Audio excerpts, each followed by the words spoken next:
नमस्कार, news point लेकर हाजिर हूं मैं राजीव।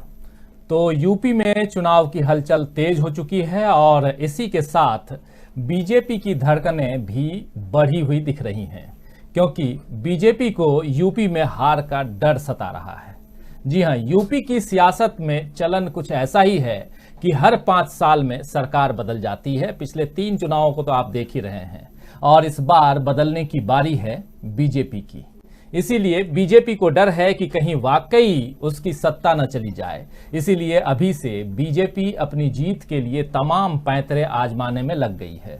राम मंदिर का मुद्दा तो है ही और इसके साथ ही अब विकास के बड़े बड़े दावे भी किए जा रहे हैं और इसके लिए पूर्वांचल को बीजेपी ने अपना मैदान बना लिया है। दरअसल पूर्वांचल से यूपी की सत्ता का रास्ता खुलता है। पूर्वांचल के वाराणसी से ही पीएम मोदी सांसद हैं और गोरखपुर से आदित्यनाथ योगी यूपी के सीएम हैं, यानी कि चीफ मिनिस्टर या मुख्यमंत्री कह सकते हैं। पूर्वांचल में अब तक बीजेपी मजबूत थी, मगर अब वहां समाजवादी पार्टी का जनाधार बढ़ता हुआ दिख रहा है और इधर प्रियंका गांधी की वाराणसी रैली के बाद से माहौल कांग्रेस के लिए भी अच्छा बन गया है। इन सब से बीजेपी को तकलीफ होना जायज है। बीजेपी पूर्वांचल में अपनी मजबूती के लिए अब परियोजनाओं के उद्घाटन में लग गई है। 20 अक्टूबर को आपको याद होगा, पिछले ही महीने प्रधानमंत्री नरेंद्र मोदी ने मुख्यमंत्री योगी आदित्यनाथ के साथ कुशीनगर इंटरनेशनल एयरपोर्ट की सौगात देकर के विकास के नाम पर पूर्वांचल की सियासी बिसात पर पासा चला था और अब पूर्वांचल एक्सप्रेसवे इसी कड़ी में दूसरा बड़ा दांव माना जा रहा है। पूर्वांचल के विकास के साथ ही बीजेपी का ध्यान ब्राह्मण वोटों पर भी है। तो क्या है विकास और जातिगत समीकरणों को लेकर बीजेपी की रणनीति और क्या है इस रणनीति से उसकी हार का डर कुछ कम होगा? इस पर आज हम चर्चा करेंगे। हमारे साथ कुछ खास साथी जुड़े हुए हैं, 3 खास साथी जुड़े हुए हैं। आइए आप सबसे परिचय करवाऊं। हमारे साथ जुड़े हुए हैं प्रशांत टंडन जी, वरिष्ठ पत्रकार हमारे साथी। हमारे साथ जुड़े हुए हैं हमारे एग्जीक्यूटिव एडिटर जयशंकर गुप्ता जी और हमारे साथ जुड़े हुए हैं हमारे ऑनलाइन एडिटर अमरेंदु उपाध्याय जी। आप तीनों का स्वागत करता हूं, प्रशांत जी, जयशंकर जी और अमरेंदु जी, और स्वागत है आप तमाम दोस्तों, साथियों, शुभचिंतकों, आप सबका जो इस वक्त तक जुड़ चुके हैं, जो जुड़ने वाले हैं। और आप अपनी बातों को कमेंट बॉक्स में जरूर लिखिए। और उत्तर प्रदेश में क्या बीजेपी को सता रहा है हार का डर?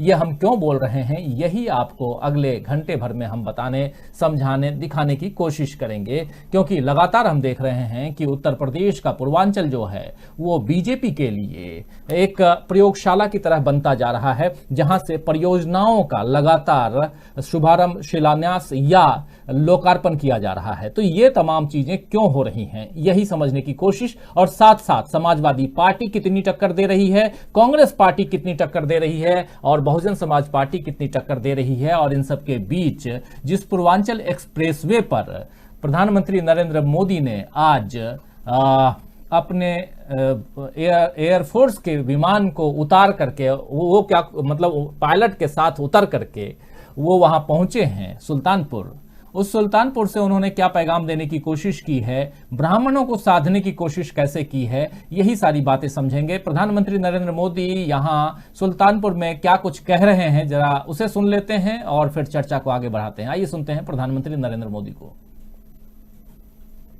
हमारी बहन बेटियों को बहुत बड़ी राहत मिली है। साथियों, डबल इंजन की सरकार के जब ऐसे डबल लाभ मिलते हैं तो उन लोगों का, मैं देख रहा हूं आपा खो रहे हैं, क्या क्या बोले जा रहे हैं, उनका विचलित होना बहुत स्वाभाविक है।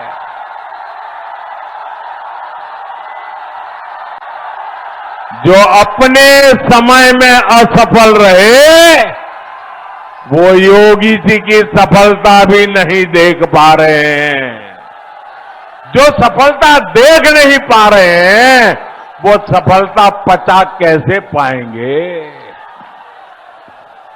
भाइयों बहनों, इनके शोर से दूर सेवा भाव से राष्ट्र निर्माण में जुटे रहना, यही हमारा कर्म है, यही हमारी कर्म गंगा है।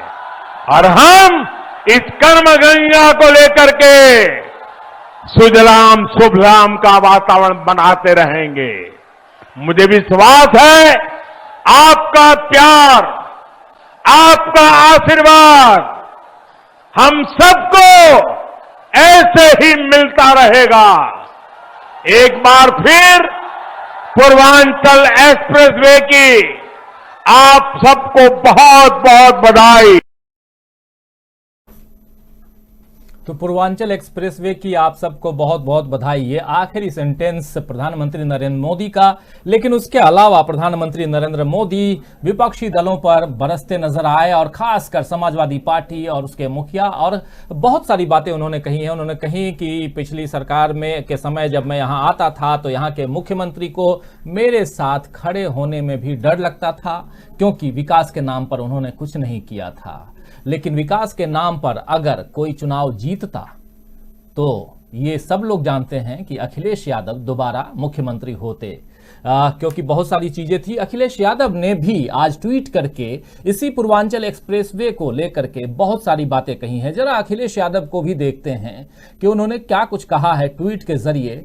ये वीडियो एक जो है, और वीडियो उन्होंने एक मजेदार ढंग से पेश किया है। उस वीडियो में प्रधानमंत्री नरेंद्र मोदी कार में आ रहे हैं और वहां के मुख्यमंत्री, ये जो वीडियो है आप इसे बड़ा ध्यान से देखिए। पीछे पीछे देखिए एक गेरुआ वस्त्र में जो साहब चले आ रहे हैं, ये योगी आदित्यनाथ हैं, और कार में बैठे हुए सज्जन जो हैं वो प्रधानमंत्री नरेंद्र मोदी हैं। इसे ट्वीट किया है, ट्विटर हैंडल से हमने उठाया है, और ये ट्विटर हैंडल अखिलेश यादव का जो है वहां से हमने लेकर के हम आपके सामने पेश कर रहे हैं। प्रधानमंत्री नरेंद्र मोदी जी कार में बैठे हुए हैं, योगी जी बाहर पैदल भागे भागे आ रहे हैं।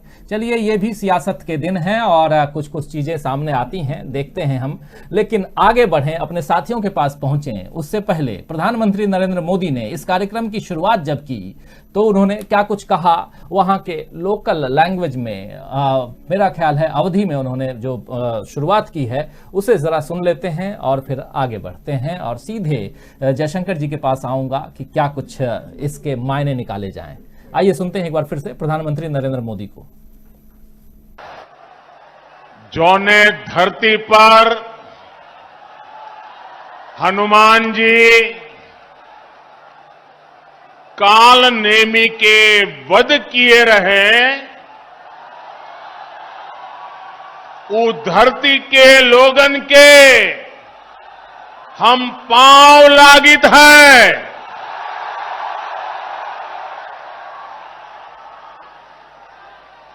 अठारह के लड़ाई में यहाँ के लोग अंग्रेजन का छठी का एक दूध याद देवाए दे रहे।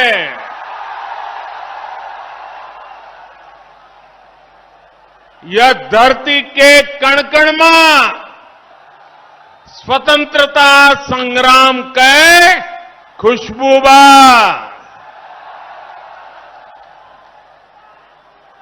कोयरीपुर के युद्ध भला के भुला सकत है। आज यह पावन धरती का पूर्वांचल एक्सप्रेस वे के सौगात मिलत बा। जैके आप सब बहुत दिन से अगोरत रही। आप सभी का बहुत बहुत बधाई। तो जयशंकर जी, आप सभी का बहुत बहुत बधाई। शायद अवधि में बोल रहे थे प्रधानमंत्री नरेंद्र मोदी, और ये तो एक ट्रेंड चल पड़ा है, जो जहां आप जाते हैं वहां की भाषा में कुछ शब्द, कुछ सेंटेंस बोल करके और वहां के लोगों को लुभाने रिझाने की कोशिश करते हैं। राजनेता लगातार करते आ रहे हैं, पुरानी बात है, नई बात नहीं है। लेकिन इन सब के बीच ये पूर्वांचल एक्सप्रेसवे को लेकर के बहुत सारी बातें हो रही हैं।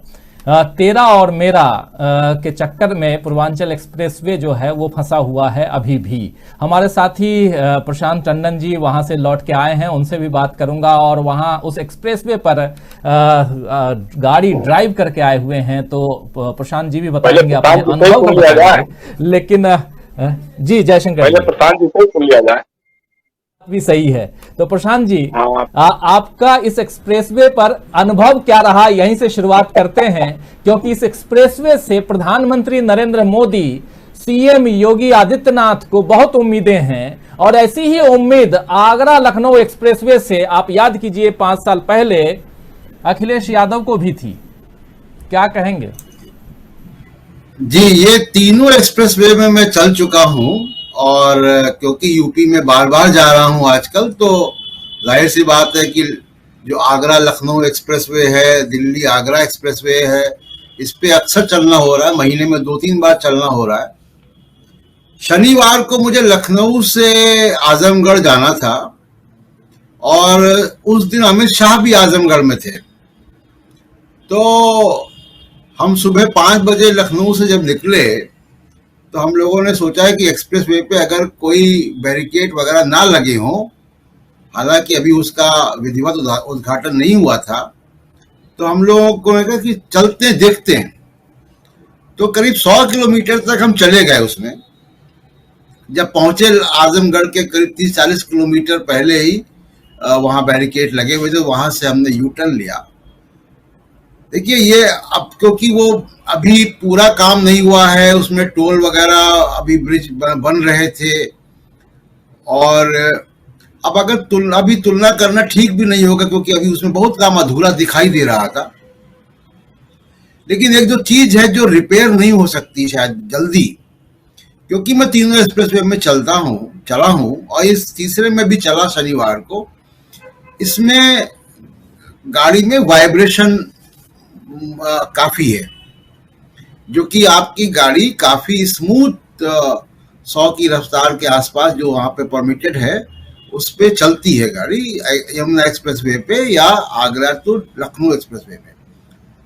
अब दूसरा एक और मामला है, वो है उसकी कीमत का और समय का, जिसके दावे किए जा रहे हैं। और आप अगर ये देखिए कि मैं मोटा मोटा आपको बताऊं कि ये जो एक्सप्रेसवे है, पूर्वांचल एक्सप्रेसवे, इसकी लंबाई 340 किलोमीटर है, और ये 6 लेन का है। इसकी कीमत आई है, ये लैंड के अलावा कीमत है 22,500 करोड़ रुपए। यानी कॉस्ट पर लेन, जो एक लेन की कॉस्ट है, वो 11 करोड़ रुपए आई है पर किलोमीटर पर लेन। 36 महीने इसको लगे हैं, यानी 3 साल लगे हैं। अब आगरा एक्सप्रेसवे को अगर हम देखें तो उसमें खर्च हुए 13,000 करोड़ रुपए, यानी काफी मतलब कम उससे, और 8 लेन है ये। उसमें कीमत आई 5.5 करोड़ रुपए पर लेन पर किलोमीटर। 18 महीने लगे, यानी लगभग दुगना टाइम इसमें लगा, और लगभग दुगना पैसा भी लगा है। अगर आप 8 लेन और 6 लेन का फर्क देखेंगे तो लगभग दुगना पैसा लगा है इसमें।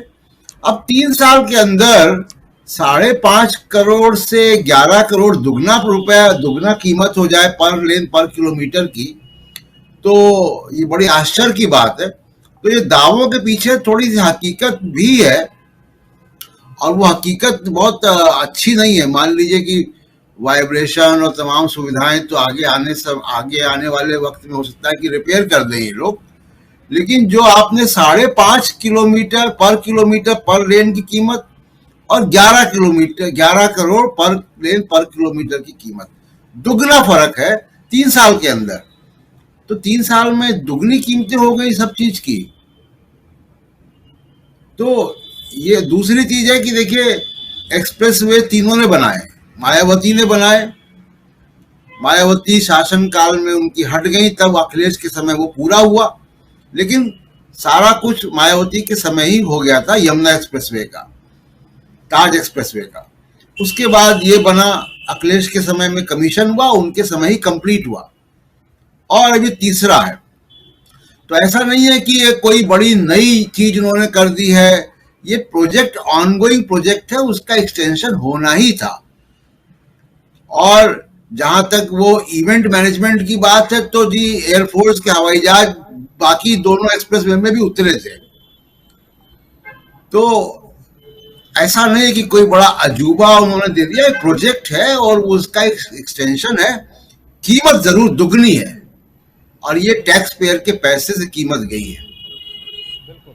जी राजीव, बिल्कुल बिल्कुल सही कह रहे हैं। एक सवाल आपसे ही करना और चाहूंगा कि आप लगातार उत्तर प्रदेश में घूम रहे हैं और बता भी रहे हैं, जैसे और तीनों एक्सप्रेसवे की तुलना भी हम अभी कर रहे हैं कि 3 साल में डबल, और यहाँ आगरा लखनऊ एक्सप्रेसवे जो है वो 8 लेन का है और ये एक्सप्रेसवे हम देख रहे हैं कि 6 लेन का, और डबल पैसा खर्च हुआ है ऑलमोस्ट, और 36 महीने यानी 3 साल में बनाने का रिकॉर्ड जो है वो सामने दिखाया जा रहा है। विकास के नाम पर चुनाव लड़ रही है बीजेपी अपने अलग अलग परियोजनाओं को, चाहे वो फसल वो बीज कोई भी बोआ हो, लेकिन काटने का वक्त अभी बीजेपी के हाथ में है तो बीजेपी उस फसल को काट रही है। लेकिन साथ साथ राम मंदिर भी सामने है। आप घूम रहे हैं प्रशांत जी, तो मुख्य मुद्दा क्या ये विकास, राम मंदिर दिखाई दे रहा है, या महंगाई, बेरोजगारी, या कोरोना काल, ये सब भी लोग बात करते हैं? देखिए, मैं काफी यात्राएं मैंने इस बार जब मैं उत्तर प्रदेश गया तो काफी एक शहर से दूसरे शहर, यानी लखनऊ से कानपुर, लखनऊ से रायबरेली, सुल्तानपुर, इन इलाकों में मैं रोडवेज की बस से चला और रास्ते में लोगों से बात करता हुआ चला। तो जो 2-3 बातें हैं, देखिए, जो हैं समझनी चाहिए हमको और खासकर बीजेपी को। एक तो योगी बहुत अनपॉपुलर है उत्तर प्रदेश में, बहुत नुकसान बीजेपी को अगर होने जा रहा है तो योगी की वजह से होने जा रहा है। खासकर युवाओं के बीच वो बहुत अनपॉपुलर है। दूसरी की बेरोजगारी बहुत बड़ा मुद्दा है युवाओं के बीच में। लोग बहुत भद्दी भाषा में इनके बारे में बात कर रहे हैं। महंगाई बहुत बड़ा मुद्दा है, महंगाई हर वर्ग में बड़ा मुद्दा है। आप चाहे शहरों में बात करें चाहे गांवों में बात करें, महंगाई बहुत बड़ा मुद्दा है। और तीसरी जो इम्पोर्टेंट बात है, अगर उसकी आप पड़ताल करें तो जो जातिगत इक्वेशंस हैं, जो बीजेपी ने 2017 में सोशल इंजीनियरिंग के जरिए अचीव किया था, उसको योगी जी ने छिन्न भिन्न कर दिया है। तो उन पॉकेट से बीजेपी को अब सपोर्ट नहीं आ रहा है जहां से इनको पिछली बार वोट मिल गए थे बड़े पैमाने पर। तो ये 3-4 मुद्दे बहुत इंपॉर्टेंट हैं और खासकर यूथ और फर्स्ट टाइम वोटर वो बहुत नाराज है योगी से बेरोजगारी को लेकर। राजीव जी। जी बिल्कुल।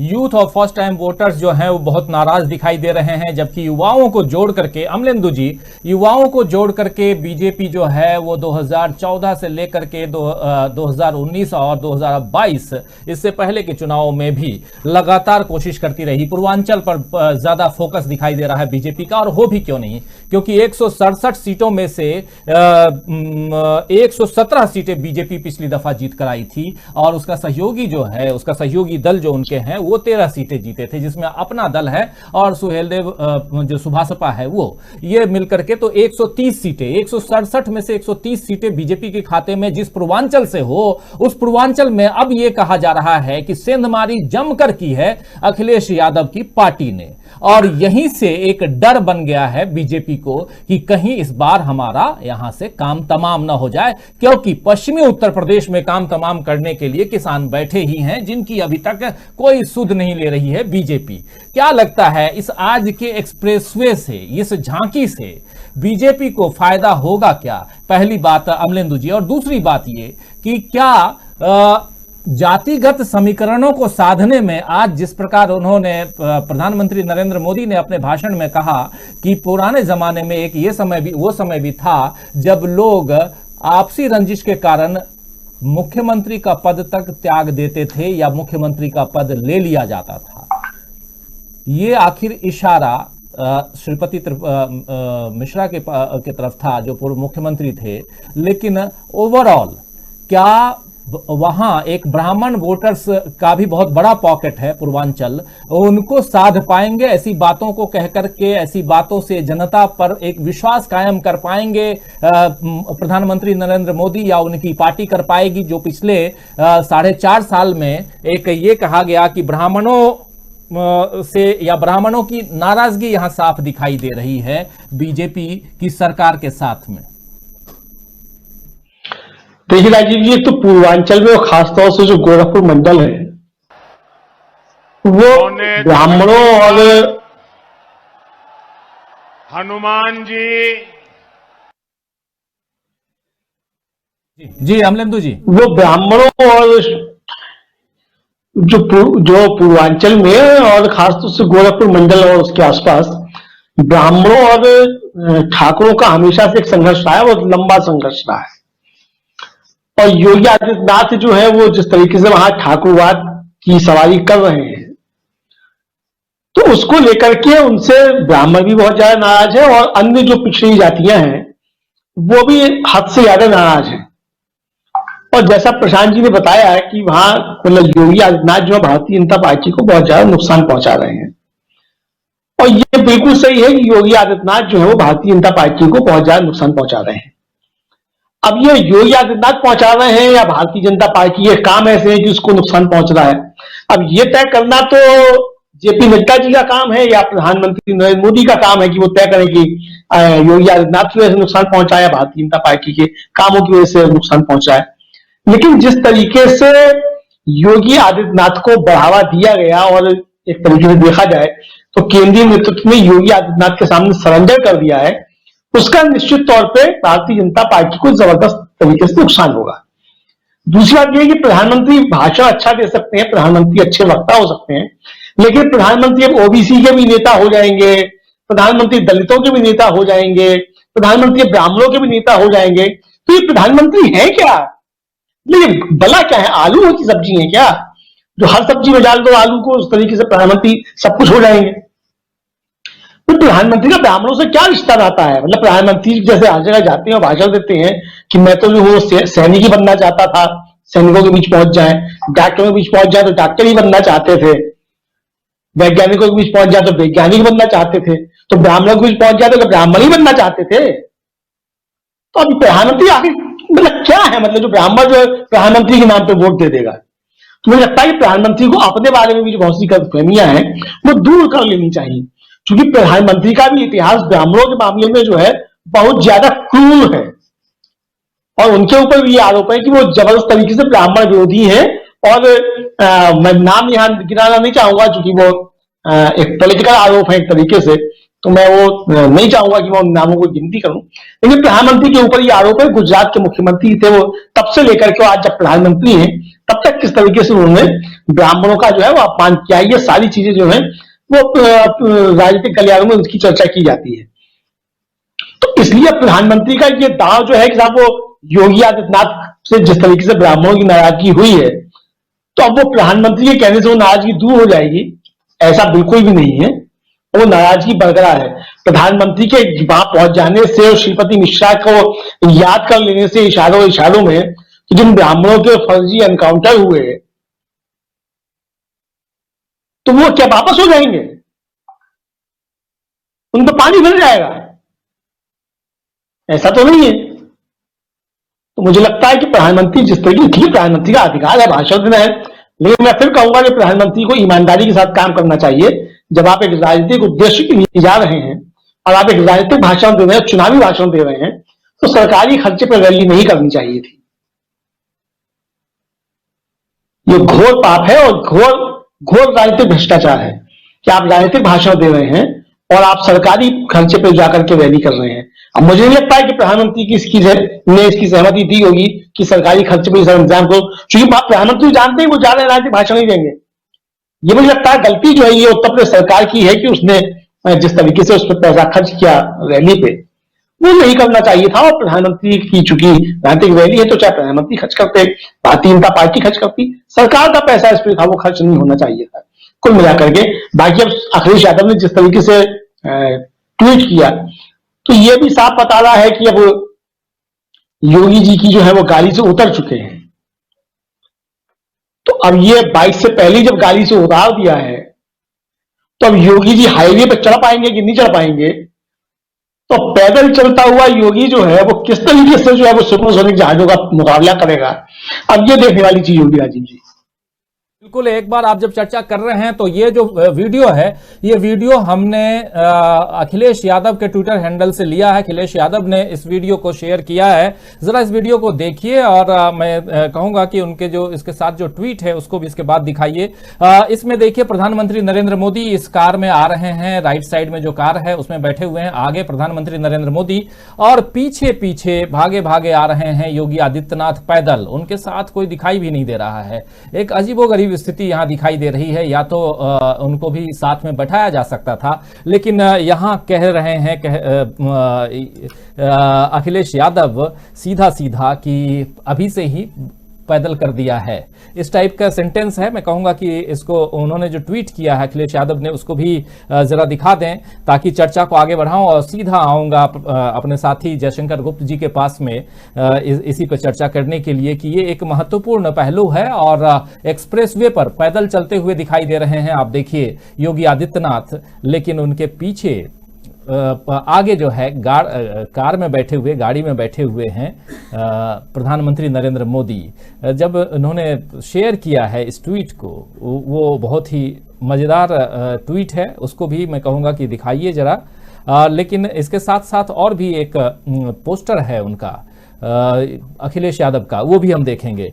लेकिन पहले आप ये देख रहे हैं और यही हम दिखा रहे थे। ये देखिए अखिलेश यादव उन्होंने लिखा है इस वीडियो को जो अभी हम आपको दिखा रहे थे, इस वीडियो के साथ में, तुमने हमारी आव भगत का अच्छा सिला दिया। ये योगी आदित्यनाथ के लिए की तरफ से लिख रहे हैं। जनता से पहले तुमने ही हमें पैदल कर दिया, बड़े बेआबरू होकर इन सड़कों से हम गुजरे। ये योगी आदित्यनाथ के ऊपर एक तंज कसते हुए लिखा है पूर्व मुख्यमंत्री और सपा के मुखिया अखिलेश यादव ने। तो ये एक ऐसे दृश्य आने वाले समय में शायद हम जबकि जैसे जैसे चुनाव की घड़ियां नजदीक होंगी ऐसे दृश्य और देखेंगे। लेकिन सीधा अब जयशंकर जी आपके पास आना चाहूंगा।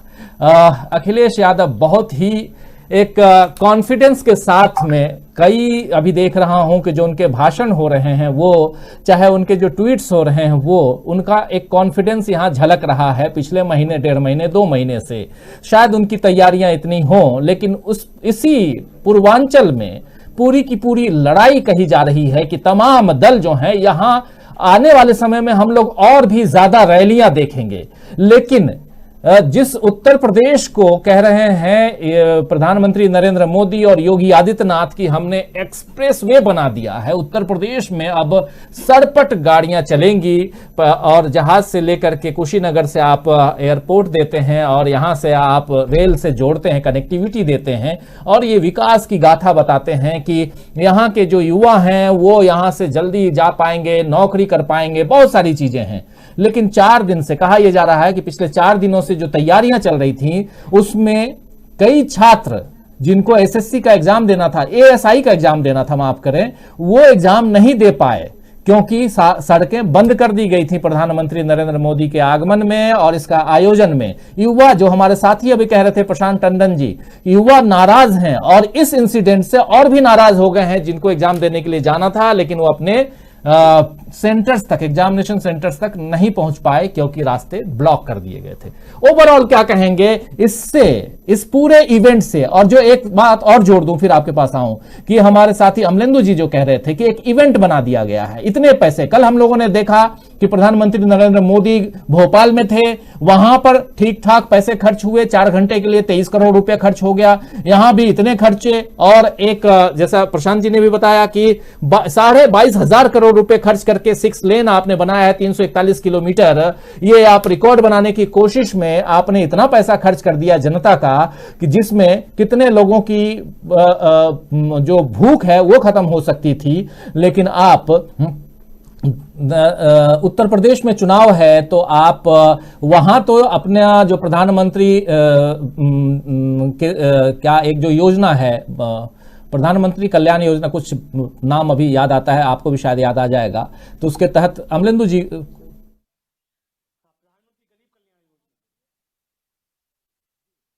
गरीब कल्याण योजना, गरीब कल्याण योजना जो है, इसके तहत उत्तर प्रदेश में तो ये अब चुनाव तक के लिए बढ़ा दिया गया है, सीधा कहें तो 31 मार्च तक के लिए बढ़ा दिया गया है। लेकिन बाकी जगह प्रधानमंत्री गरीब कल्याण योजना के तहत जो 80 करोड़ लोगों को, गरीबों को जो भोजन आप अनाज दे रहे थे, वो भी आपने बंद कर दिया, लेकिन पैसा आप कहीं और खर्च कर रहे हैं। और इससे पहले कहते थे कि पेट्रोल डीजल का पैसा जो है वो इन सब चीज में खर्च हो रहा है। ओवरऑल क्या कहेंगे? बहुत सारी बातें मैं आपके सामने रख रहा था, लेकिन ये बातें इसलिए रख रहा हूं कि बहुत सारे दृश्य दिखाई दे रहे हैं और इनके बीच एक ओझल सी तस्वीर दिखाई दे रही है, जिसमें यहां बीजेपी को का जो डर है वो साफ दिखाई देता है। राजीव जी, बहुत सारी बातें आपने कही और बहुत सारी बातें प्रधानमंत्री ने भी कही। तो अब इन सारी बातों के बीच में आदमी क्या सोच पाएगा। देखिए, सीधी सी बात है, हमारे लिए तो अच्छा लगा कि प्रधानमंत्री जी अवध में आए, सुल्तानपुर में, और उन्होंने अवधी में कुछ खड़ी बोली, कुछ भोजपुरी मिला जुला करके, वो भी टेलीट्रांसफर के सहारे उन्होंने कुछ बोला। अच्छा किया, हमारे जैसे अज्ञानी लोगों को ज्ञान भी करवा दिया। मुझे तो मालूम नहीं था, शायद हो सकता अमलेंदु जी को पता हो कि कालनेमी नाम का राक्षस जो है वो सुल्तानपुर में रहता था। तो ये भी ज्ञान उन्होंने दिया मुझको। अब इस पर मैं देखूंगा, पढ़ूंगा, समझूंगा थोड़ा सा। लेकिन यही इसी कालनेमी के बारे में अगर राशिद अल्वी ने कोई बयान दे दिया तो उस पर तो भाई लोग एकदम खौ खौ खौ करके सक्रिय हो गए। क्या कहा भाई? कालनेमी कौन था? मोदी जी आपको बताना चाहिए, वो जय श्री राम वाला था। वो जय श्री राम का नारा लगा रहा था और हनुमान को भटकाने के लिए सक्रिय था। वो जहां भी रहा हो, सुल्तानपुर में रहा हो या किष्किंधा पर्वत से जब लेके संजीवनी आ रहे होंगे हनुमान, तो रास्ते में उनको रोकने के लिए छल कपट जो किया उसने, जय श्री राम का नारा लगाया और हनुमान जी उतर करके आए और फिर उनको नहाने और क्या क्या भटकाने का उपक्रम किया उसने। लेकिन किसी ने समझाया कि नहीं भैया, हनुमान जी जो आपका काम है वो काम करो और लक्ष्मण को जाके बचाओ, नहीं तो समय रहते नहीं पहुंचोगे तो नहीं बच पाएंगे।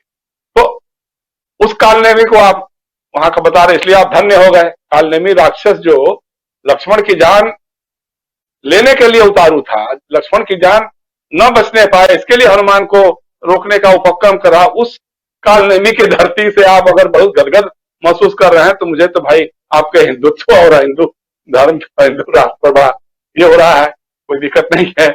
और दूसरी बात जो आपने कही कि साहब वो श्रीपति मिश्र जी का अपमान हुआ और कैसे हुआ, क्या क्या हुआ, नाम भी लिया उन्होंने। भाई किससे कह रहे हैं आप? वही तो मेनका गांधी की सांसद है ना, वही सुल्तानपुर से। पहले वरुण गांधी थे, अभी मेनका गांधी है। उनका तो कहीं अता पता नहीं दिखाई दिया। उत्तर प्रदेश में मुख्यमंत्री बन रहे थे भूमिहार ब्राह्मण मनोज सिन्हा, उनकी जगह उनको अपमानित करके आपने बना दिया योगी आदित्यनाथ को। तो ताजा ताजा मामला लोग याद करेंगे कि पहले का श्रीपति मिश्र जी का याद करने जाएंगे? और श्रीपति मिश्र जी को हटाकर के किसको बनाया था? वीर बहादुर सिंह को बनाया था या फिर नारायण तिवारी को बनाया होगा? यही लोग तो आपस में बने थे उस समय। तो इस तरह की बातें, बचकानी बातें जब प्रधानमंत्री के स्तर पे, ठीक है वो वाक्यजाल बुनते हैं, वो अच्छा करते हैं, लेकिन इतनी बचकानी बातें करने की जरूरत नहीं थी। वो बताते सीधे सीधे कि हाँ हमने 7 साल में ये काम किया, हमने 5 साल में ये काम किया। और ये पूर्वांचल एक्सप्रेस वे तो पहले योजना तो इसकी बनी थी, उससे बहुत पहले से चल रही थी कि वो उसको जोड़ा जाएगा, पूर्वांचल को एक्सप्रेस वे से जोड़ा जाएगा। ये तो अखिलेश के जमाने की ही बात हो रही थी। तो लेकिन ठीक है, आप दूसरों की योजनाओं को किसी ने शुरू किया, किसी ने उसका ये बनाया, और ये अखिलेश ने भी किया होगा कभी। जैसे मान लीजिए मायावती की योजना थी, उनके जमाने में पूरी हुई तो उसका फीता उन्होंने काटा। तो लेकिन आप तो इससे कहने का कोई मतलब नहीं है। उसको प्रशांत ने भी समझा दिया, अमलेंदु जी ने, कि भाई हवाई जहाज तो अखिलेश यादव के एक्सप्रेसवे पर भी उतरा था, भारी जहाज उतरा था, आपके यहाँ उतर गया, बहुत अच्छी बात है।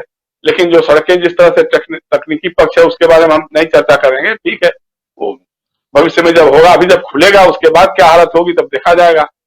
और जो सरकारी पैसे की बात कर रहे थे, मतलब हमने पता नहीं, इसको मीडिया ने तो, चूंकि मीडिया तो अपने ढंग से करता है काम, लेकिन किसी अखबार में देखा था मैंने कि वो जो जिलाधिकारी हैं उन्होंने पीडब्ल्यूडी के इंजीनियर को लिखा, चिट्ठी लिखा कि भाई ये प्रधानमंत्री जी की रैली के लिए लोग जो बसों में लड़ करके आएंगे, उनके लिए पैसे का इंतजाम आपको करना है। अब वो चीफ इंजीनियर सोच रहा है वहां का कि भाई हम किस्मत से कर रहे हैं, मतलब उसमें उसको लेकर के विवाद हुआ, इसलिए वो चिट्ठी बाहर हो गई, किसी अखबार में छप गई वो बकायदे। तो आपको याद होना चाहिए कि 1975 में इंदिरा गांधी का चुनाव इसलिए रद्द हो गया था कि उनकी किसी रैली में सरकारी इंतजाम हुए थे। यशपाल कपूर तो काम कर रहे थे, ठीक है, वो त्यागपत्र स्वीकार नहीं हुआ था और वो वहां इलेक्शन एजेंट का काम कर रहे थे। दूसरा कारण यह भी था, लेकिन उसको इशू बनाने वाले लोग आज इस बेशर्मी के साथ सरकारी पैसे से राजनीतिक प्रपंच कर रहे हैं। वो अद्भुत है, बेमिसाल है कि आप सरकारी पैसे से अपनी रैलियां करवा रहे हैं। भाई भारतीय जनता पार्टी आज विश्व की धनाढ्य पार्टियों में से एक हो गई है। सबसे अधिक सदस्य आपके हैं, सबसे अधिक फंड आपके पास है, तो आप अपने पैसे से इंतजाम करिए ना भाई, क्या रोक है। और दूसरा यह है कि देखिए, जिस तरह से आप बता रहे थे कि साहब वहां छात्र जो है वो एएसआई का परीक्षा देने जा रहे थे, सड़क को रोक दिया था। ये सड़क जो 3 साल में बनाया आपने है, उसमें 2 साल तो लगभग 1.5 साल तो कोरोना काल का निकल गया। इसका मतलब कोरोना काल में भी आपने करवाया, कोरोना प्रोटोकॉल को भी ताक पर रखवा दिया था। उसमें से कितने बीमार कितने मरे हुए होंगे इसका भी कुछ अता पता नहीं है। तो बात ये नहीं है, असल ये है कि बौखलाहट तो है, समझ में आ नहीं रहा है कि हम करें क्या, कैसे क्या करें। जैसे एक दिन पहले की चर्चा में हमने यही कहा था कि योगी आदित्यनाथ इनकी गले में हड्डी की तरह से फंस गए हैं और इस तरह की कई हड्डियां फंसी हुई हैं गले में, जो न तो उगलते बन रहा है ना निगलते बन रहा है। अब योगी आदित्यनाथ अगर सरकार बना लेते हैं, जीत जाते हैं, बड़े बहुमत से जीत के जाते हैं, तो सीधी सी बात है, चाहे उनको आपने अपने कार से पैदल कर दिया हो, लेकिन वो पैदल दौड़ते दौड़ते दिल्ली पहुंच जाए, क्योंकि अहमदाबाद से लखनऊ करीब है। तो इसलिए वो सब बातें हैं। अब आपने कहा कि साहब पहले विकास होता था परिवार और घर के तक सीमित रह जाता था, ये सब क्या बातें हैं। सीधी सी बात करो कि हमने 5 साल में या 7 साल में हमने क्या क्या काम किया है, कितना विकास हुआ, कितने लोगों को रोजगार मिला है, कितना उत्तर प्रदेश में निवेश आया है, ये सब बातें बताने की चीजें हैं। घूम फिर करके तो आप आ जाते हैं वही हिंदुत्व, हिंदू धर्म और हिंदू मुसलमान। तो कहीं ना कहीं अब उसी गोरखपुर शहर में जो मुख्यमंत्री का अपना शहर है, अखिलेश यादव की जो रैली हुई है, जो उनकी विजय रथ यात्रा निकल रही थी, उसके जो हम लोग तो वहां कभी इधर गए नहीं हाल के दिनों में, लेकिन जितनी बड़ी रैली अखबारों में या तस्वीरों में दिखाई दी है या वीडियोज में दिखाई दिया है, वो अपने आप में इनके लिए थोड़ा सबक है। इसलिए इनको एक बौखलाहट तो लग रही है। प्रियंका गांधी इवन कांग्रेस का संगठन नहीं है, वहां पे कोई जनाधार तैयार हो रहा होगा नहीं हो रहा होगा, एक बहस का विषय हो सकता है, चुनाव में वो साबित होगा जो भी होगा। लेकिन प्रियंका गांधी की रैलियों में भी, उनके राजनीतिक आयोजनों में भी बड़ी भीड़ जा रही है और उसमें किसी तरह के सरकारी पैसे का इस्तेमाल नहीं हो रहा है। वो कांग्रेस के बच्चे कुछ कार्यकर्ता ही लोग अपना जो कर रहे हैं सो कर रहे हैं। तो इसलिए ऐसा नहीं है, हालत यही हो गई है। बेरोजगार पूछ रहा है कि साहब हमको आपने रोजगार देने की बात कही थी, हर साल 2 करोड़ लोगों को रोजगार देने की बात कही थी, आपने कितने रोजगार दिए। महंगाई चरम पर है। एक बार भी आपने चर्चा कर ली होती कि भाई जो बिजली जिस भाव से मिल रही है उत्तर प्रदेश में, उसमें हम कुछ कटौती करेंगे कि नहीं करेंगे। पेट्रोल डीजल, किसानों की जो बीज का दाम है, खाद का दाम है, वो जिस तरह से बेतहाशा बढ़ा हुआ है, उसके बारे में कुछ बता देते कि हाँ हमने ऐसे ऐसे उपाय किए हैं जिससे लोगों को फायदा होगा। तो ये सब तो करने की बात है। वही लक्ष्यदार भाषणों वाला तो भाई अब पक गए हैं लोग। जिस तरह से आज मुख्य धारा के टीवी चैनलों को देख देख के लोग पक गए हैं, अब कोई देखना नहीं चाहता है, उसी तरह से अब आपके भाषण में भी वो लक्ष्यदार वार जो भी रहे, लेकिन कंटेंट नहीं रहता है, कोई नई बात नहीं रहती है। अब वही घुमा फिरा करके कि साहब उनका परिवार है तो उनका घर है तो उनका ये है तो उनका वो है, जातिगत आधार पर चले जाएंगे। तो क्या राजनीति कर रहे हैं आपने? अखिलेश यादव जिस समय मुख्यमंत्री पद से हटे, मुख्यमंत्री निवास को गंगा जल से धुलवाया था। ये आपके दिल में, दिमाग में और आपकी संस्कृति में पिछड़ी जातियों के प्रति, दलित जातियों के, शूद्रों के प्रति, अछूतों के प्रति ये भावना आपके दिमाग में है। आपने पूछा था क्या अपने मुख्यमंत्री से कि भाई ये काम क्यों किया आपने? मुख्यमंत्री निवास को गंगाजल से क्यों धुलवाया था? तो देखिए, सीधी सी बात है कि आप चाहे ब्राह्मणों को खुश कर रहे हो, चाहे राजपूत को खुश कर रहे हो, लोग आपकी असलियत को जान चुके हैं कि कभी हमको पुचकारता है, कभी इनको पुचकारता है, और सबको ठगते हैं। ठगे गए हैं सारे के सारे, चाहे वो राजपूत हो, चाहे भूमियार हो, चाहे ब्राह्मण हो, चाहे बनिए हो, चाहे पिछड़ी जातियों के लोग हो, चाहे दलित समाज के लोग आपकी हकीकत को, आपकी असलियत को समझ चुके हैं। आपका कुल मिलाकर के एक ही एजेंडा है, वो है हिंदू मुसलमान, दंगे कराओ, झगड़े कराओ, नफरत का जहर घोलो, और उसी के आधार पर सांप्रदायिक ध्रुवीकरण होगा तो आपकी नैया पार हो जाएगी, और नहीं तो आपकी नैया डूबने वाली है पक्का, ये तो आपको मालूम। जी राजीव। वाली है, लेकिन क्या ठगे गए हैं वहां के जो लोग हैं, और खासकर जो युवा है, युवाओं को लेकर के प्रधानमंत्री नरेंद्र मोदी ने 2014 के चुनाव में बहुत सारी बातें कही थी, और उसके बाद से धीरे धीरे 2 करोड़ रोजगार देने की बात, 15 लाख रुपए लाने की बात, हर के अकाउंट में बहुत सारी बातें हुई थी। लेकिन उन बातों के से इतर, अब उन जुमलों से इतर जो हकीकत है वो सामने दिखाई दे रहा है। पश्चिम बंगाल का चुनाव सबने देखा, क्या पश्चिम बंगाल की तरह उत्तर प्रदेश भी हो जाएगा? ये डर भी बीजेपी को लगा हुआ है।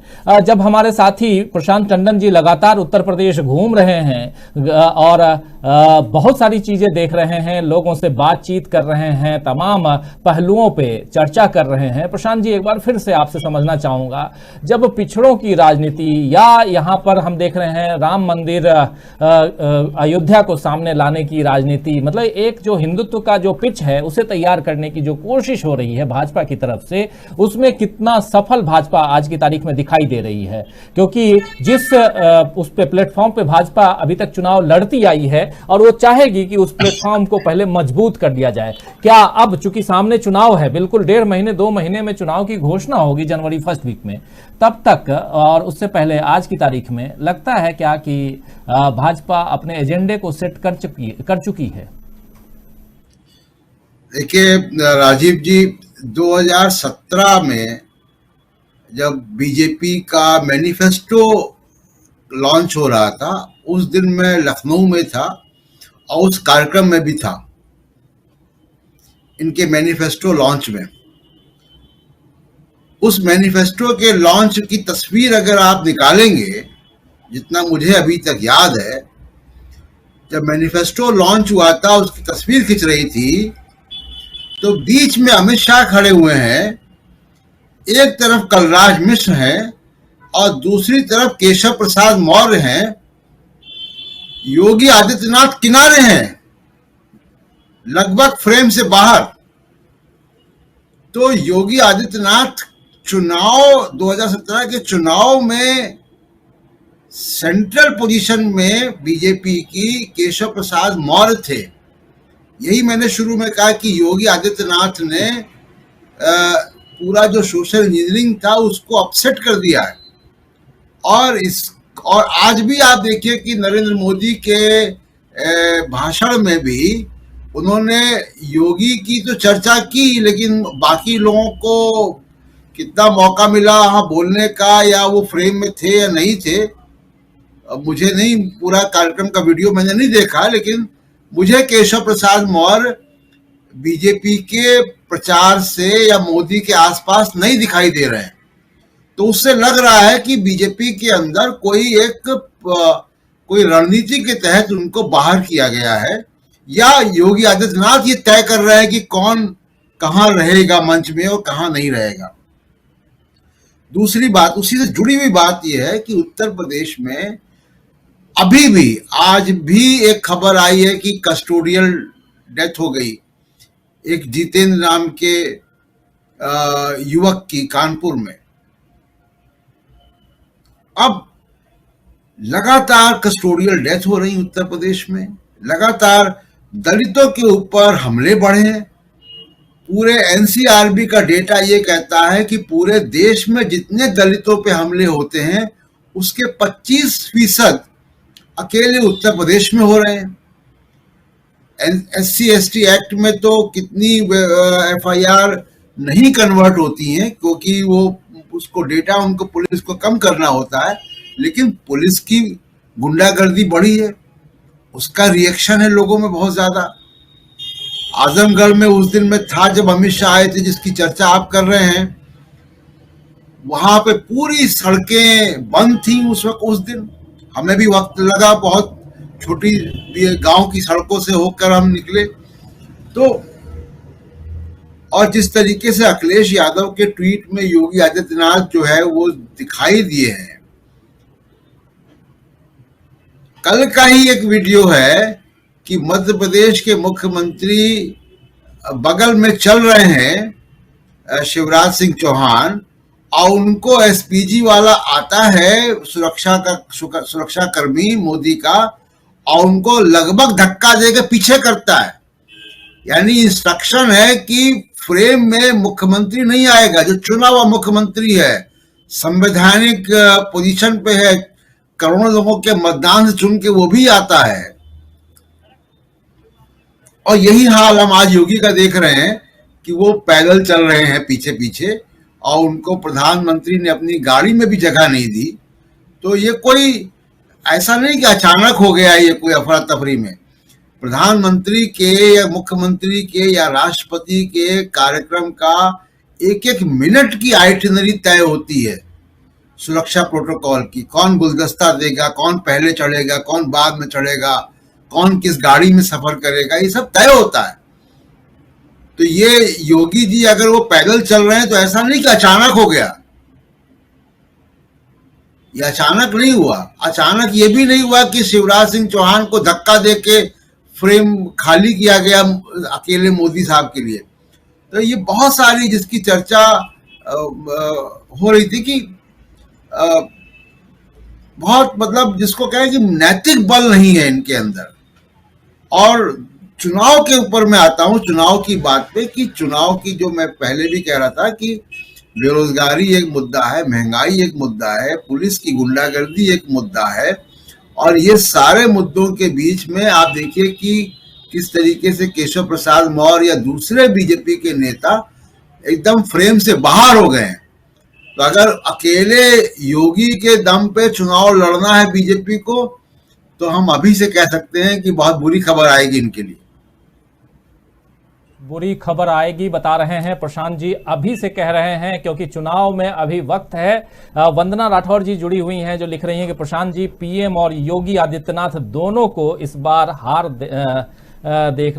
हरा देना चाहिए। यूपी का हाल बेहाल है और पूरे देश का भी। जब नौकरी ही नहीं है तो मैं एक्सप्रेसवे पर कैसे जाऊंगी, पेट्रोल डीजल के पैसे कहां से आएंगे। बिल्कुल बहुत वाजिब सवाल है। और इसी तरह और भी बहुत सारे साथी जुड़े हुए हैं, सबके विचारों को भी लूंगा, लेकिन चूंकि ये सीधे जो ये विचार प्रशांत टंडन जी के लिए लिखा हुआ था, इसलिए मैं आपके सामने यहाँ रख रहा हूँ। सवाल यहाँ पर बहुत सारे हैं। एक बार फिर से जयशंकर जी आपके पास आना चाहूंगा, और जो विजुअल हम दिखा रहे थे और जिस पर अभी चर्चा कर भी रहे थे प्रशांत टंडन जी की, और कल की ये खबर भी बहुत चल रही है और ये विजुअल भी चल रहा है कि कल मध्य प्रदेश के मुख्यमंत्री शिवराज सिंह चौहान को जिस प्रकार लगभग धक्का देकर के किनारे किया गया, प्रधानमंत्री एक जो फोटो अपॉर्चुनिटी, फोटो ऑप की जो बात होती है, वही यहां पर भी प्रधानमंत्री जी जो हैं वो बैठे हुए हैं कार में और योगी आदित्यनाथ पैदल भागे भागे आ रहे हैं। ये दृश्य और उसके साथ साथ एक ट्वीट जैसा अभी हम लोगों ने दिखाया भी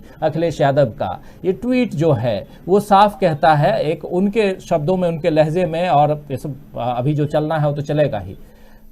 क्या ये जो अभी आप देख भी रहे हैं दूसरे फ्रेम में, इसी की चर्चा हम कर रहे हैं। और इसी के साथ आना चाहूंगा जयशंकर जी आपके पास कि आखिर इस ढंग की जो चीजें हम देख रहे हैं, जिसमें एक चीज और भी है कि 1975 का भी आप नाम भी ले रहे थे कि उस जमाने में जब सरकारी पैसे खर्च होते थे तो आपके ऊपर बहुत सारी अलग अलग बंदिशें लगाई जाती थी, लेकिन आज की तारीख में जितन सब कुछ, पूरा का पूरा इंतजाम, पूरा का पूरा इवेंट, इससे पहले भी 2014 से पहले भी बहुत सारे आयोजन होते थे, बहुत सारे शिलान्यास होते थे, बहुत सारे लोकार्पण होते थे, लेकिन इन सब लोकार्पणों में और जहां भी प्रधानमंत्री जाते थे सरकारी आयोजन सरकारी हिसाब से होता था। लेकिन अब जो हो रहा है वो हम देख रहे हैं और खर्चे भी सामने आ रहे हैं, चिट्ठियां सामने आ रही हैं कि प्रधानमंत्री आ रहे हैं, 2 लाख लोगों को आप लेकर के आइए, प्रधानमंत्री आ रहे हैं, इतनी बसों की व्यवस्था कीजिए, प्रधानमंत्री आ रहे हैं, इतने लोग रहने चाहिए।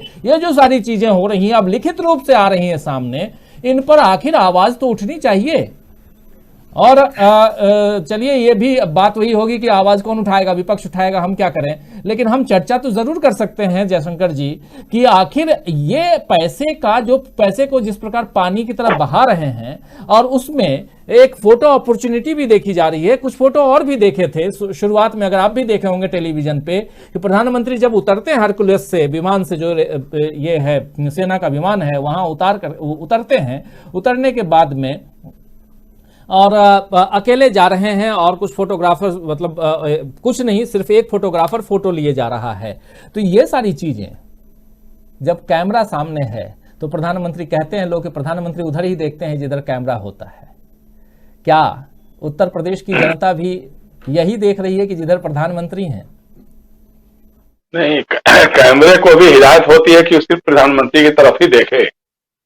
लेकिन अब देखिए, संजोग की बात है कि चूंकि ये लगा हुआ उस वहां के किसी कैमरामैन को या किसी जिसने भी बनाया होगा वीडियो, उसको लगा होगा कि भाई ये तो सिर्फ आदित्य नाम के किसी व्यक्ति या नेता का अपमान नहीं है, ये उत्तर प्रदेश का अपमान है, उत्तर प्रदेश के मुख्यमंत्री का अपमान है, उत्तर प्रदेश के राजपूतों का अपमान है कि प्रधानमंत्री जो है अपनी गाड़ी में जा रहे हैं, हमारा मुख्यमंत्री पैदल जा रहा है उनकी अगवानी करने के लिए। जैसे आओ राजा तुम्हारी ढूंढेटा पालकी है, तो मतलब अद्भुत है भाई।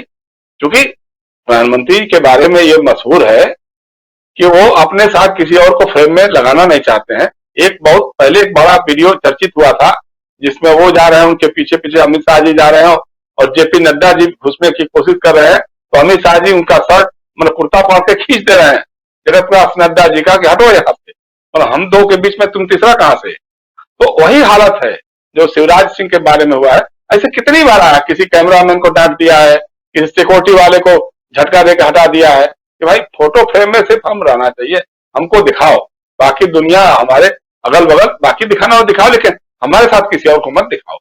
तो वो जो ये है, अब उसमें कितना बड़ा काम किया आपने कि भाई आप कमांडोज के साथ जा रहे हैं, कार में जा रहे हैं, और हमारे राज्य का मुख्यमंत्री वो पैदल जा रहा है, गोरखनाथ पीठ का महंत पैदल जा रहा है। तो ये कौन सा है भाई, मुख्यमंत्री किसी राज्य का पैदल चले और प्रधानमंत्री कार में आगे बढ़ रहे हों? मतलब आपने उनकी हैसियत बताने की कोशिश की है और उनकी हैसियत नहीं बताने की कोशिश की है, हमारे उत्तर प्रदेश की हैसियत बताने की कोशिश की है, उत्तर प्रदेश के मुख्यमंत्री की हैसियत बताने की कोशिश की है। तो इस तरह की बातें हैं, चल रही है, ठीक है, क्योंकि आपका है ना कि भाई एको हम द्वितीय नास्ति, एक मैं ही हूं, इसके अलावा और कोई नहीं है, तो वो आपकी जो भावना है ठीक है, लेकिन ये लोकतंत्र में नहीं चलता है। तो वहां के लोग जवाब देंगे, इसका बराबर जवाब देंगे, हमको ऐसा लगता है। अब चूंकि ताना बाना जोड़ने की कोशिश में लगे हुए हैं, कैसे क्या किया जाए, कैसे जोड़ तोड़ करके कुछ किया जाए। अब अमित शाह जी गए वहां, आजमगढ़ गए, बहुत दिनों से हम लोगों की मांग चल रही थी कि आजमगढ़ में एक विश्वविद्यालय बनना चाहिए। हालांकि हमारे मऊ, अब तो मैं मऊ जिले का हो गया हूं, तो मऊ के लोगों को शिकायत हो जाती है कि भाई आप आजमगढ़ की बात कर रहे हैं, मऊ में क्यों नहीं विश्वविद्यालय बनना चाहिए। लेकिन चलो, अब वो शिलान्यास कर दिया उन्होंने, साहब जमीन उनके पता नहीं लिया कि नहीं लिया, क्या होगा कैसे होगा, लेकिन उसका नाम उन्होंने सुहेल देव विश्वविद्यालय रख दिया। अब सुहेल देव जी कोई अतीत के जमाने में राजभर जो अत्यंत पिछड़ी जातियों में से हैं, उनके कोई राजा रहे होंगे कभी इतिहास में, उन्हीं के नाम पे ओम प्रकाश राजभर ने अपनी वो पार्टी भी बना ली, सुहेल देव भारतीय समाज पार्टी, भाजपा जो है उनकी। तो वो बीजेपी के साथ उनका गठबंधन भी था। तो अब इस बार जब गठबंधन टूट गया है, तो अमित शाह जी ने सोचा होगा कि चलो कम से कम सुहेल देव भारतीय समाज पार्टी तो अपने पास नहीं है, सुहेल देव के नाम पे विश्वविद्यालय खोल करके देखा जाए, इसी से कुछ बात बन जाए। अब उनको समझ में नहीं आ रहा है कि वहां का पूर्वांचल का जितना राजभर समाज है वो बहुतायत रूप से समाजवादी पार्टी के साथ जुड़ गया है। वो ओम प्रकाश राजभर के जरिए भी सुखदेव राजभर वहीं आजमगढ़ के ही थे, बड़े वकील थे वो, और विधानसभा के अध्यक्ष थे। अभी उनका निधन हुआ, उनका परिवार समाजवादी पार्टी में, उनका बेटा समाजवादी पार्टी में चला गया। उसी अवध क्षेत्र में जो अंबेडकर नगर है, राम अचल राजभर बहुत बड़े नेता वहां के हैं, विधायक भी हैं, वो समाजवादी पार्टी में आ गए हैं। तो अब ये सब प्रतीकों से, सिंबॉलिकों से ये सब नहीं चलने वाला है। अब जो आपने 7 साल में किया है, 4.5 साल, 5 साल में जो किया है, वो करनी आपके सामने आएगी। अब ये सब करने से कुछ बात बनने वाली है नहीं, मुझे ऐसा लगता है। लेकिन ठीक है, चूंकि चुनाव आयोग आपके साथ है, शासन प्रशासन आपके साथ है, मीडिया आपके साथ है, धनाढ्य आपके साथ हैं, और सड़कों पे जिनको आपने छुट्टा छोड़ दिया है। मैं कल देख रहा था, बहुत विचलित करने वाला वीडियो था कि 2 सांड आपस में टकरा गए सड़क पर चलते हुए, किसी महिला को लपेट दिया, महिला गिर गई और कई और लोग घायल हो गए हैं। तो उत्तर प्रदेश का ये जनरल सीन है, मतलब आम दृश्य है ये, कि सड़कों पे छुट्टा पशु घूम रहे हैं। क्योंकि पहले तो लोग मार मार करके भगाते थे, अब डरते हैं कि भाई अगर कहीं कुछ लग गया, कुछ हो गया तो सीधे जेल हम जाएंगे। तो ये जो माहौल पूरा अराजकता का बन गया है, अब उस अराजकता को देखते हुए ठीक है, आपका चुनावी मैनेजमेंट, बूथ पन्ना प्रमुख सब करेंगे, अपना इंतजाम करेंगे, कितना कारगर होगा फरवरी मार्च महीने में हमको लगता है सामने आ जाएगा। लेकिन अभी का हाल जो है, अभी का माहौल जो है, एक तो भारतीय जनता पार्टी अंदर से बिखरी हुई है, इसमें कहीं कोई दो राय नहीं है। जैसा अभी बता रहे थे कि साहब केशव मौर्य नहीं दिखाई दे रहे हैं, तो कोई और नहीं दिखाई दे रहा है, तो ठीक है, अलग अलग ढंग से काम कर रहे होंगे। बार बार ये कहते रहते हैं कि योगी जी के नेतृत्व में चुनाव लड़ेंगे, सरकार योगी जी बनाएंगे। केशव मौर्य कहते हैं कि नहीं, कमल छाप निशान पर चुनाव लड़ा जाएगा, किसी का चेहरा नहीं रहेगा। तो इस तरह की बातें तो लगातार उभर रही हैं। तो जो अंतरकला है बीजेपी की, वो सामने आ रही है, खुलकर के सामने आ रही है। अब वो किस किनारे ले जाएगी, मझधार में डुबोएगी, क्या करेगी, ये देखने वाली बात है। और अभी ये चलेगा, क्रम चलेगा, अभी तो और झूठ बोले जाएंगे, अभी और आकर के योजनाओं का शिलान्यास, लोकार्पण, ये सब होगा, उसमें बातें बहुत सारी होंगी। लेकिन असल दिक्कत वही है कि भाई आप साफ साफ ये बताओ कि कितने लोगों को आपने रोजगार दिया, उत्तर प्रदेश में कितना निवेश आया 5.5 साल के योगी जी के राज में। आपने कई सम्मेलन कराए, कई पूंजीपतियों को बुलाया, सारा कुछ किया, ठोस कितना पैसा आया, कितने विश्वविद्यालय बने। अब शिलान्यास तो कर दीजिए, पता नहीं कब बनेगा शिलान्यास। अब मान लीजिए कल को अगर आप खुदा न खास्ता सरकार आपकी नहीं बनी, तो जो उत्तर प्रदेश आजमगढ़ में सुहेलदेव विश्वविद्यालय का क्या होगा? फिर कल वो अखिलेश यादव आएंगे या कोई और आएगा, वो बनाएंगे, तो फिर तो उनका हो गया।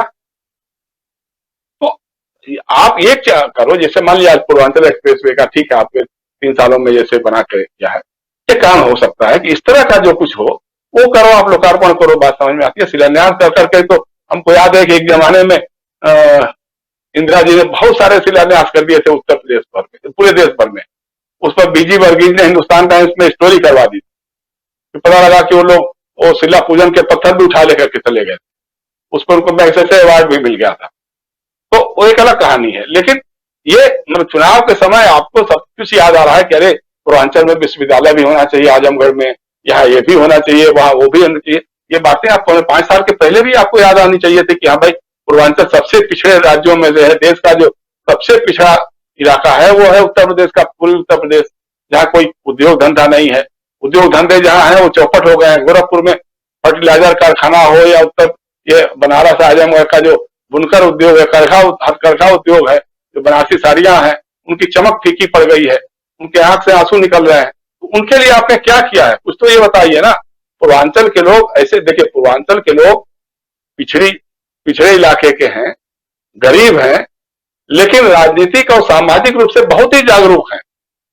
वहां कम्युनिस्ट आंदोलन रहा है, वहां सोशलिस्ट आंदोलन रहा है, वहां कांग्रेस आंदोलन रहा है, फ्रीडम मूवमेंट में बहुत बड़ा योगदान वहां के लोगों का रहा है। तो वो राजनीतिक तौर पे सब कुछ समझते हैं। इन भुलाओं में बहुत जल्दी आने वाले नहीं है। एक बार आ गए थे, अब उसके बाद फिर दोबारा देखना है क्या होने वाला है। जी राजीव। बिल्कुल, बहुत सारी बातें हम लोग कर रहे हैं और इसमें खासकर उत्तर प्रदेश में आगे आने वाले समय में क्या कुछ होना है यही समझने की यहाँ हम कोशिश कर रहे हैं। और समय भी अब खत्म हो गया है और इस चर्चा को यहीं विराम देना चाहूँगा, क्योंकि अमूमन समय जो है वो अगर बातें बढ़ाते हैं हम तो समय ज़्यादा भी चला जाता है।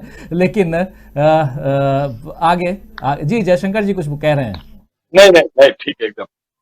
तो बिल्कुल, तो आज इस चर्चा को यहीं समाप्त करेंगे। आप तीनों महानुभाव हमारे साथ जुड़े और अपने अपने विचार रखे। प्रशांत टंडन जी खासकर लगातार घूम रहे हैं उत्तर प्रदेश और उत्तर प्रदेश की जो जमीनी हकीकत है उससे रूबरू करवा रहे हैं। ये एक अच्छी बात कह सकते हैं कि हमारे इस प्रोग्राम के जरिए आप तमाम लोगों तक पहुंच रही हैं।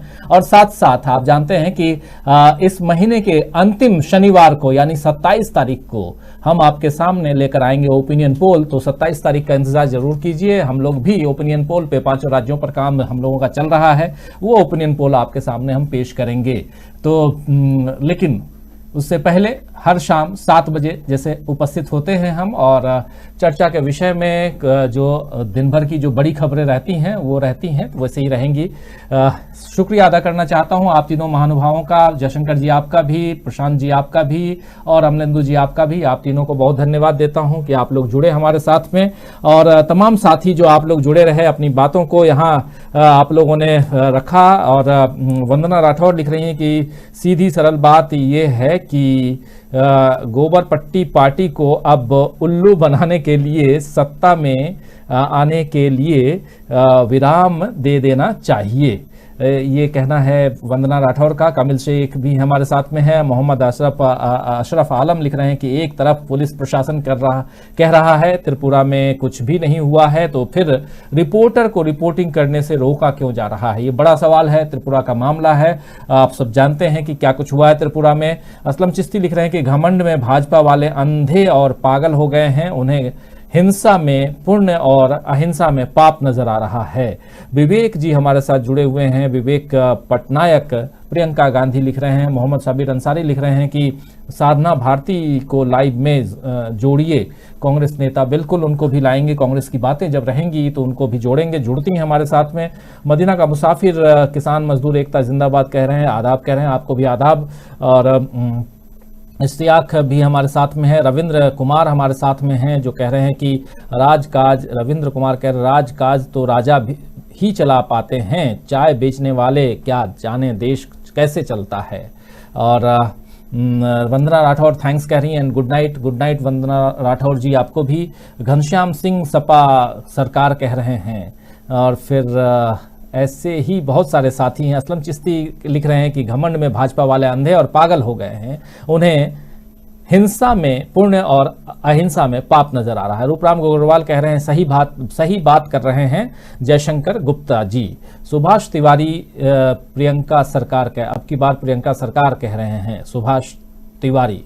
कामिल शेख भी हैं। कमरे आलम गुड इवनिंग लिख रहे हैं। मोहम्मद सबीर अंसारी कांग्रेस पार्टी जिंदाबाद लिख रहे हैं। फिर फहीम हैदर राजीव जी प्रोग्राम का समय अब बढ़ा डालो। बिल्कुल धीरे धीरे बढ़ाएंगे, प्रोग्राम का समय भी बढ़ाएंगे और आप लोग साथ में रहेंगे तो बिल्कुल। प्रेम सिंह कह रहे हैं आपका प्रोग्राम बहुत ही अच्छा होता है, मैं रोज देखता हूं। प्रेम सिंह अलीगढ़ से देखते हैं। प्रेम सिंह जी अलीगढ़ से आप हैं, अलीगढ़ का सूरत हाल जरूर बताया कीजिए, लिखा कीजिए कि क्या कुछ चल रहा है वहां पे, चुनावी गतिविधियां कैसी चल रही हैं, कौन जीत रहा है, कौन हार रहा है, ये भी बताया कीजिए। शेख इकबाल हैं जो कह रहे हैं कि अब समझ में आ रहा है लोगों को। फिर घनश्याम सिंह भी हैं सपा सरकार। कमिल शेख भी हैं। वसैया घाले भी हमारे साथ हैं। तोफैल रायन भी हमारे साथ में। एम ए राजा हैं।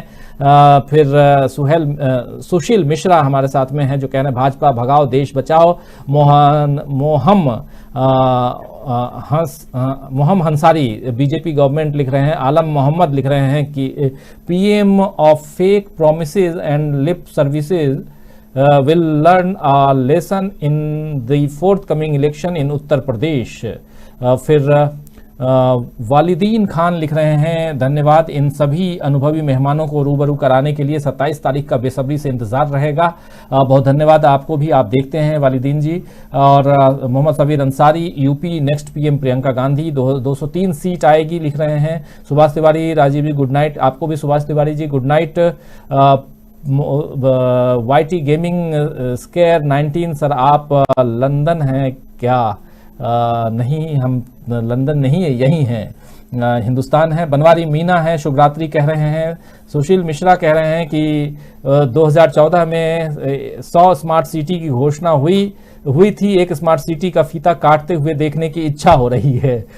स्मार्ट सिटी भी बहुत बड़ी बात है, बिल्कुल सही कह रहे हैं। मयंक कुमार लिख रहे हैं कि बीजेपी यूपी जीतने के लिए हिंदू मुस्लिम में दंगा कराना चाहती है। अब बनवारी मीना, जय जवान जय किसान लिख रहे हैं, जय भारत जय जोहार जय किसान, बनवारी मीना का कहना है। इश्तियाक आलम कह रहे हैं, राजीव जी को मेरा प्रणाम, आपको भी मेरा प्रणाम इश्तियाक आलम जी। और मोहम्मद आसिफ भी हमारे साथ में हैं, मठार खान भी हमारे साथ में हैं, निज़ाम हाशमी हमारे साथ में जो कह रहे हैं समाजवादी सरकार आएगी, हर हाल में आए, बीजेपी जाएगी, भारी बहुमत से बीजेपी हारी थी। हरविंदर सिंह कह रहे हैं, सर जी एक बात बताओ, जब भी बीजेपी आती है प्रॉपर्टी के रेट डाउन क्यों हो जाते हैं? प्रॉपर्टी बिजनेस डाउन, पूरा का पूरा बिजनेस, व्यापारियों की पार्टी व्यापारियों की दुर्गति कर बैठी है, ये सब व्यापारी कह रहे हैं, मैं अपनी जुबान नहीं कह रहा हूं, ये व्यापारी खुद कह रहे हैं, इसलिए प्रॉपर्टी की कीमत डाउन है। तो और न सिर्फ प्रॉपर्टी की कीमत, बाकी जो बाजार का हाल है, व्यापारियों का क्या हाल है, व्यापारियों से समझ लीजिए, पूछ लीजिए। हरविंदर सिंह जी आप बिल्कुल अच्छी बात कह रहे हैं। आज नेक्स्ट एजे लिख रहे हैं कि नेक्स्ट सीएम अखिलेश यादव। सुशील मिश्रा गुड नाइट सर जी लिख रहे हैं। विवेक पटनायक निकम्मा फेकू लिख रहे हैं। मोहम्मद उजले गुड नाइट लिख रहे हैं। रिया ठाकुर राम राम जी लिख रहे हैं। और निजाम हाशमी लिख रहे हैं 15 लाख का अभी इंतजार है भाई, मोदी सरकार कब देगी 15 लाख, उसका इंतजार है भाई। और मोहम्मद अली भी हैं, अखिलेश यादव जिंदाबाद लिख रहे हैं, रविंद्र कुमार हैं, तो तमाम साहिम अहमद भी हैं, तुफैल भी हैं हमारे साथ में, मंसूर अहमद हैं, संकल्प 2017 अधूरा, शिक्षा मित्र वादा पूरा नहीं, प्रेम राज भी हैं, कामिल शेख भी हैं। दोस्तों अब आज आप लोगों से विदा लेता हूं और कल शाम 7 बजे फिर मुलाकात होगी कुछ ताज़ा तरीन खबरों के साथ, कुछ मेहमानों के साथ, और साथ में आप तमाम दोस्त साथी शुभचिंतक जो जोड़ते हैं, जुड़िए। और हमारे इस प्रोग्राम को, अगर आपको प्रोग्राम पसंद आता है तो हमारे चैनल को अगर आपने अब तक सब्सक्राइब नहीं किया है तो सब्सक्राइब जरूर कीजिए, और साथ साथ अपने दोस्तों साथियों तक पहुंचाइए इस प्रोग्राम को, चैनल को पहुंचाइए और कहिए कि सब्सक्राइब करें, जुड़े हमारे साथ, ज्यादा से ज्यादा लोगों को जोड़िए और एक बेहतर दुनिया बनाने में हम आप सहभागी बने, एक साथ एक अच्छा हमारा देश रहे, अच्छी पूरी की पूरी जनता हो और अच्छी सरकार हो, इसकी कल्पना तो साथ बैठकर कर ही सकते हैं, यही उम्मीद है। अब आपसे विदा लेता हूं। प्रशांत कुमार भी हमारे साथ जुड़ गए हैं और ऐसे तमाम साथी, निजाम भी जुड़े हुए हैं, फिर माइनक्राफ्ट प्लेयर भी जुड़े हुए हैं, रियाज भी हैं और प्रेम राज भी जुड़े हुए हैं, सबीर अली भी जुड़े हुए हैं। अब आप सबसे नमस्कार, गुड नाइट, शुभ रात्रि, शब बखैर।